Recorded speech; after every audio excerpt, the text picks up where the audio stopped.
श्रीक्षेत्र दुई क्रोश से महोदधी मध्य लीन होइछि। सेथिपाई तो पृथ्वी जिते सागर महासागर आपण देखिबे समस्तक मध्यरु सबुठारु श्रेष्ठ पावनतम हेउछि आमर तीर्थराज महोदधी पुरी समुद्र, जेउठारे स्वयं पावन श्रीक्षेत्र दुई क्रोश लीन होई रहिछि एवं 3 कोश व्यापी रे श्रीक्षेत्र अवस्थान करिछि। सेथिपाई तीर्थराज महोदधी उद्देश्य रे प्रार्थना करा जाय, जप तप सबकिछि एही कूलरे करा जाय। एपरिक तीर्थराज महोदधी दर्शन रे स्वयं महाप्रभुंकर दर्शनर पूर्णता फल प्राप्ति मिलता है बोली विश्वास करा जाए।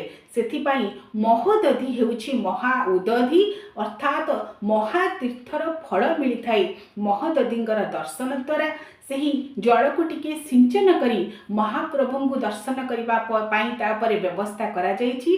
तीर्थराज महोदधी हेउछंती समस्त सागर मानक मध्यरे श्रेष्ठ।